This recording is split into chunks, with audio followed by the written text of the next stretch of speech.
Bienvenidos, damas y caballeros. No tienen idea de cuánto he deseado hacer esta producción de Vamos al Cine para el podcast y video podcast. Y como decía Lucero, por fin hasta que se nos hizo. ¿Por qué? Porque hoy vamos a platicar con todos ustedes acerca de curiosidades, acerca de tan, tan, tan, tararán, tan, tan, tan. Musiquita. Ahí está. De Volver al Futuro, así que quédese con nosotros porque muchas cosas que usted no sabía arrancan después del intro.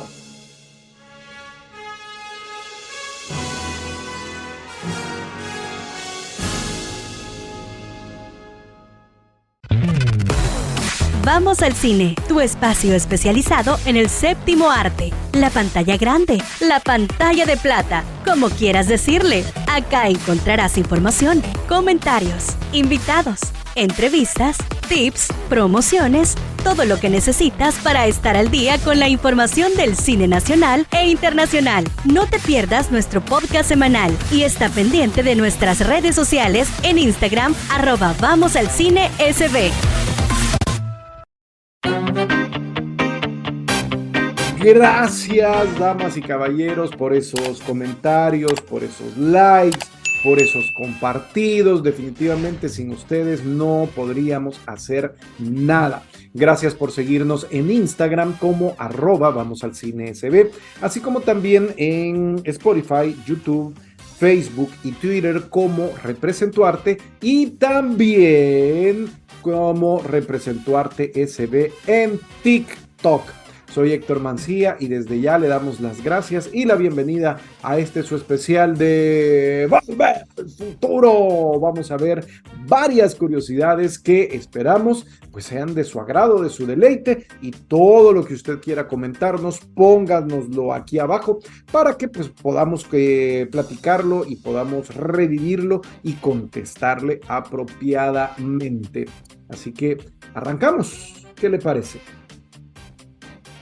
Vaya, mire, ¿sabía usted, mi buen amigo, mi buena amiga, que el guión de Volver al Futuro fue rechazado alrededor de, póngalo acá, 40 veces? 40 veces fue rechazado el guión de Volver al Futuro, gracias al señor Bob Gale, que fue el que dijo, no, yo tengo que hacer esta película, y no se quedó atrás.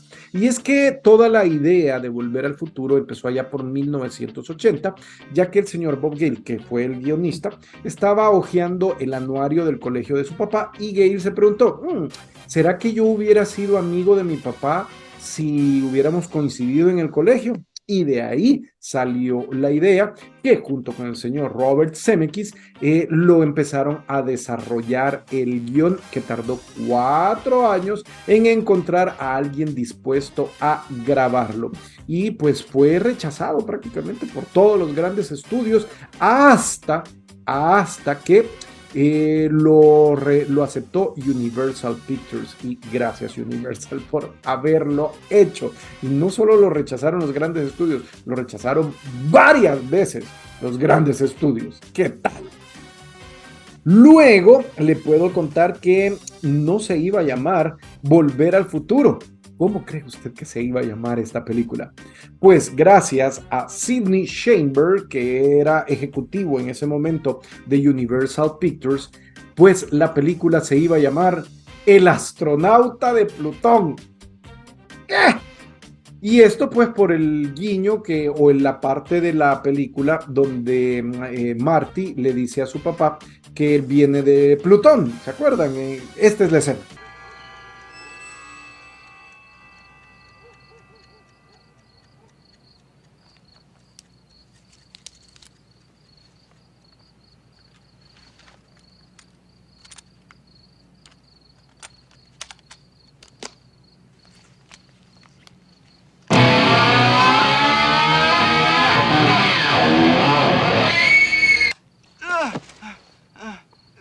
¿Quién eres tú?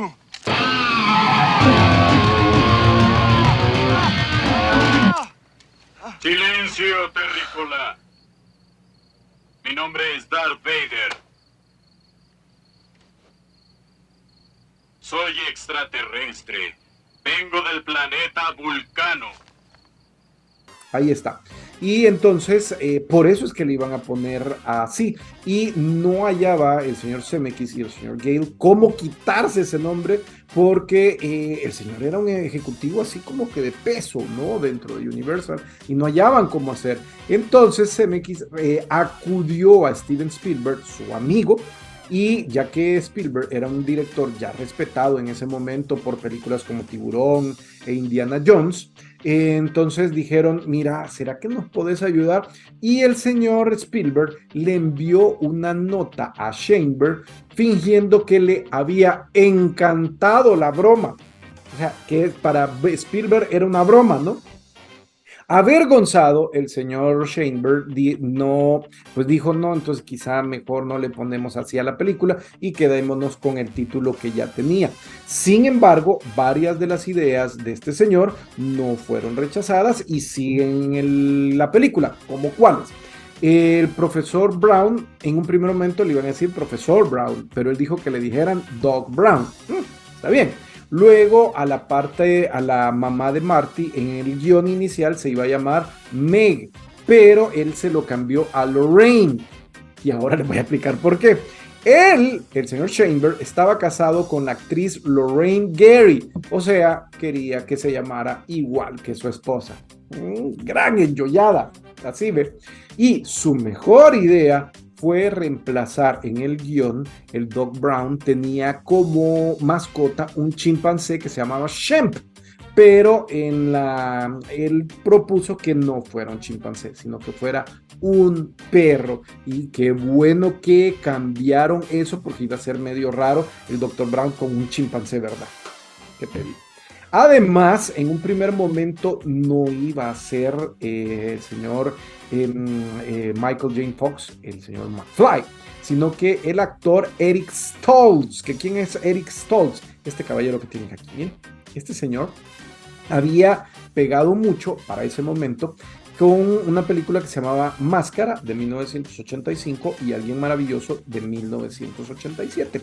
Entonces, pero digamos que tenía cierto pegue, pero el tipo de actuación de él era bastante intenso y bastante taciturno para una comedia. Entonces, incluso el señor Stoltz aprendió a patinar y tocar guitarra para prepararse para el papel. Sin embargo, se apegaba tanto a su personaje que fuera del set y mientras estaba en los estudios de grabación, él le pedía a la gente que le dijeran Marty. O sea, él no me digan Eric, porque yo no soy Eric, yo soy Marty. Y según el señor Thomas Wilson, que ¿quién es Thomas Wilson? Pues nada más y nada menos que nuestro querido Biff Tannen. Stoltz solía salirse de su personaje, ¿adivinen para qué? Para coquetearle a Lea Thompson, que interpretaba a la mamá de Marty. Bueno, cuando Michael J. Fox quedó libre en medio del rodaje de la película, Stoltz fue sustituido, así ve, te me vas, así ve, te me vas.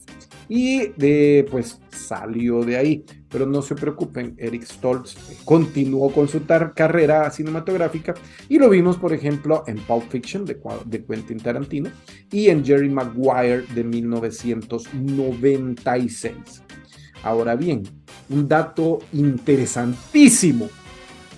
¿Sabe quiénes fueron los actores que se presentaron para hacerla de McFly?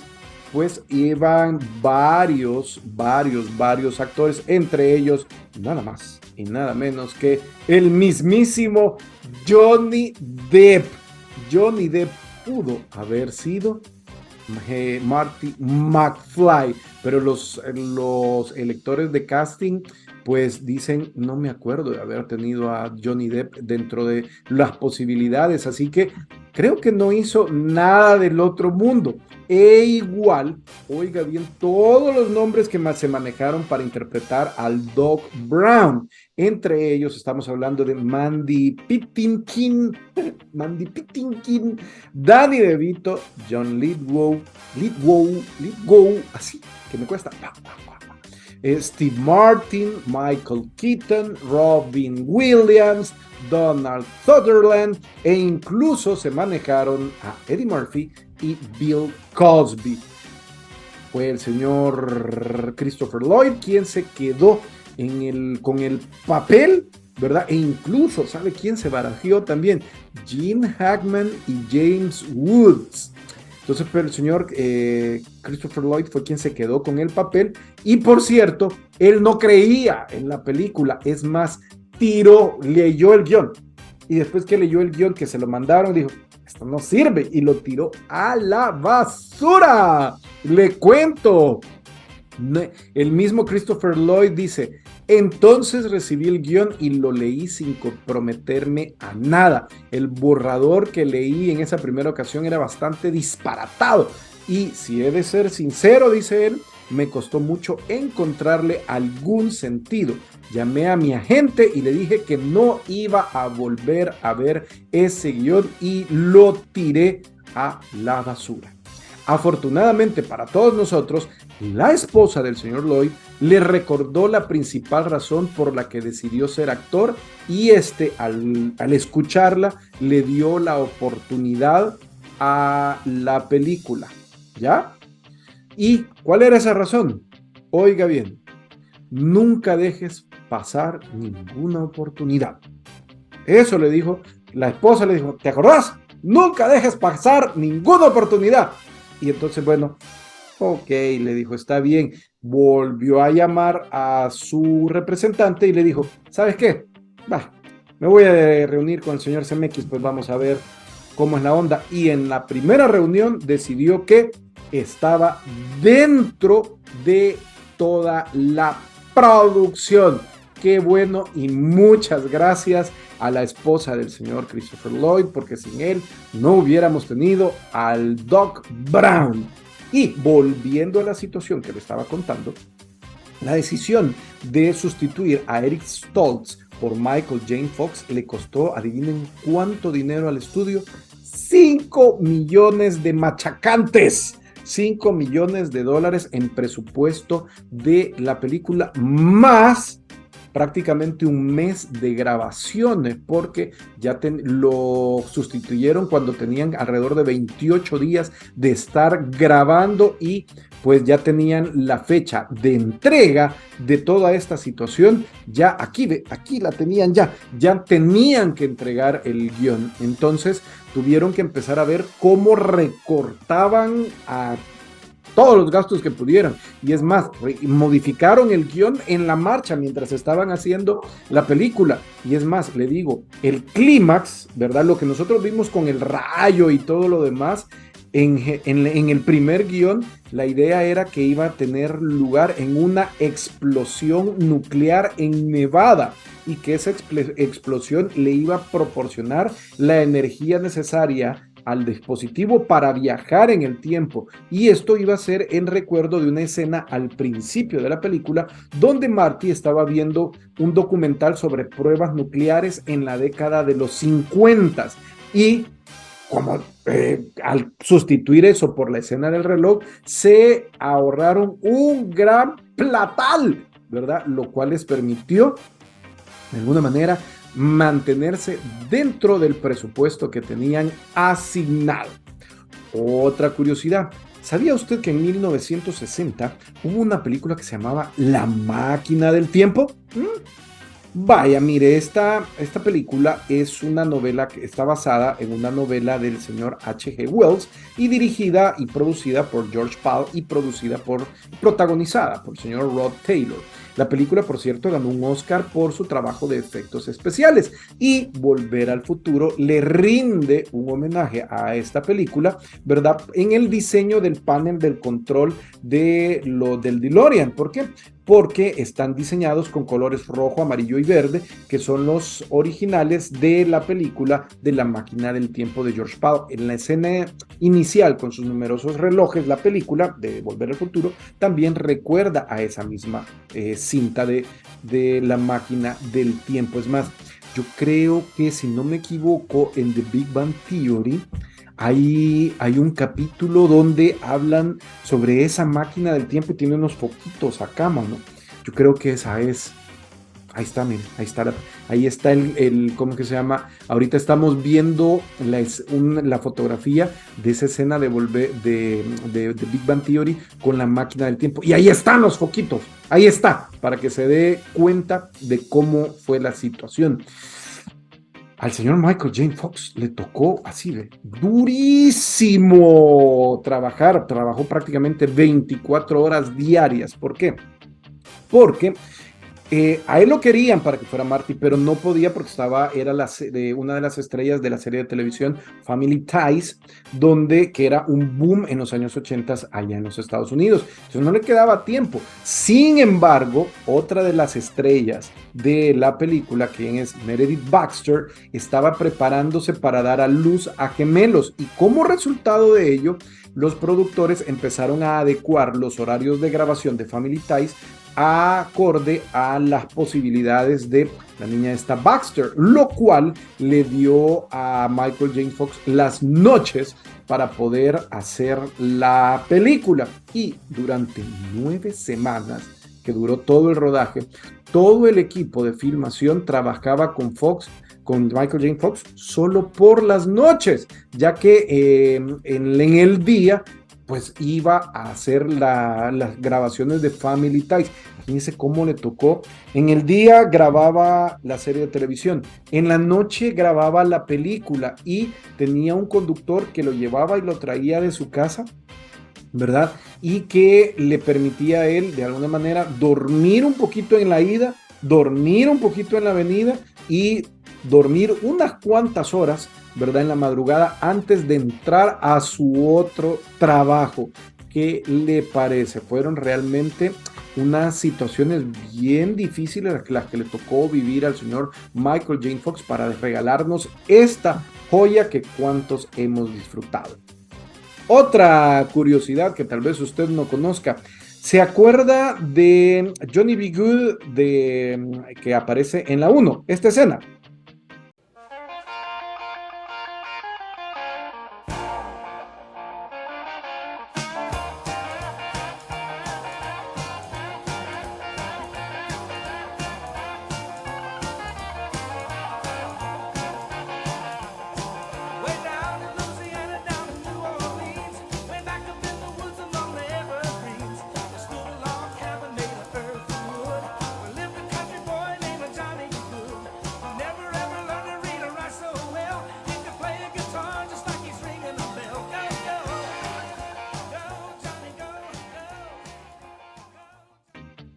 Esta escena, prácticamente el señor Chuck Berry esperó hasta el último minuto para dar luz verde para que esa canción se pudiera escuchar en la película. O sea, imagínense qué socazón, imagínense nos van a dar permiso. Del mismo modo, los cineastas no pudieron utilizar ni la música ni el propio nombre de Van Halen, de la banda Van Halen.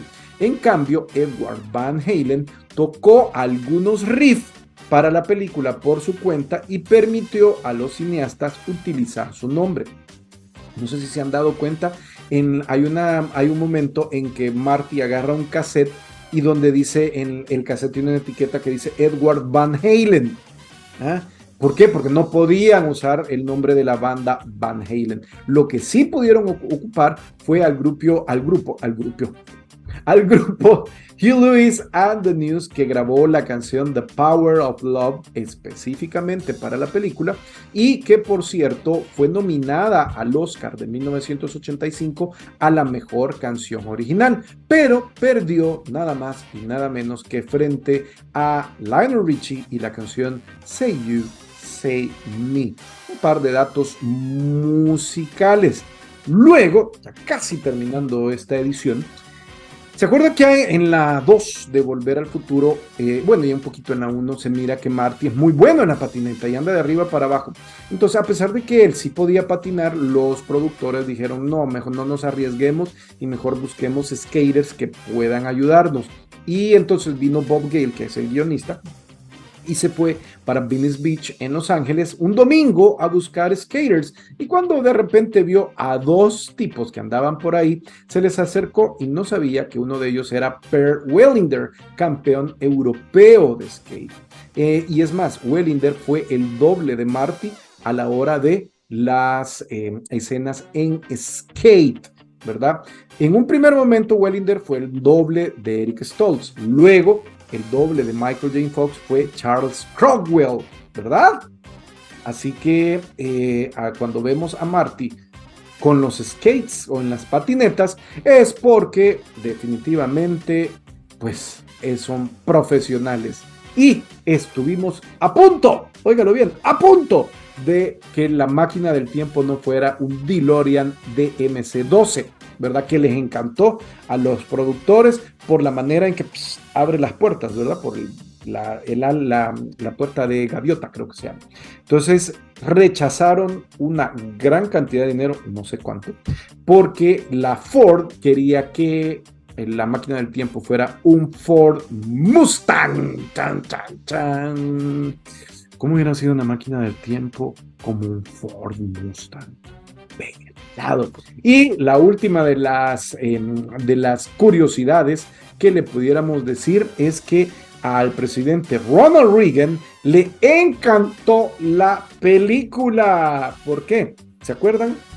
Que hay un momento que cuando el Doc Brown le pide pruebas a Marty de que le diga cosas del futuro y le dice el presidente es Ronald Reagan, él prácticamente se ríe y le dice que Jerry Lee Lewis es el vicepresidente. Y es que en 1955, que se desarrolla la película, Ronald Reagan era más conocido como un actor de películas B del oeste, ¿verdad? Algo que no tenía nada que ver. Y es más, los señores Zemeckis, el señor Zemeckis y el señor Gate, les preocupaba tanto la broma que enviaron a la Casa Blanca una copia del guión para que la aprobaron. No vaya a ser, dijeron, que el presidente nos vaya a tener algún problema con esto y nos vaya a molestar y destruir la producción. Pero Reagan, que era presidente en ese instante, se rió tanto de la escena, la aprobaron el guión, y cuando la fue a ver al cine, Reagan se rió tanto de la escena donde se burlaban de su carrera política que tuvieron que parar la proyección porque el presidente se reía y se reía y se reía, le dio un ataque de risa. Y entonces vinieron y pararon la proyección de la película para que él pudiera agarrar aire, ¿no? Y es más tarde, en un discurso sobre el Estado de la Unión de 1986, por cierto, Reagan citó la línea final de la película de Volver al Futuro diciendo: ¿a dónde vamos? No necesitamos, carreteras. Where we go, we don't need roads. Algo así. A donde vamos no necesitamos carreteras, aunque nosotros pues prácticamente sí necesitamos las carreteras, y hasta acá llegamos. Esperamos les haya gustado esta producción, ya sea el podcast o el video podcast, que donde sea que lo haya visto, y que todos estos datos le hayan gustado, como para que usted conociera un poquito más acerca de Volver al Futuro. Soy Héctor Mancía y gracias por esos comentarios, gracias por compartir este material, gracias por los likes, gracias por seguirnos en nuestro canal de YouTube y de Spotify como Representuarte. También estamos así en Facebook y en Twitter. Estamos en Instagram como @vamosalcinesb y estamos en TikTok como Representuarte.sb. Gracias y hasta la próxima.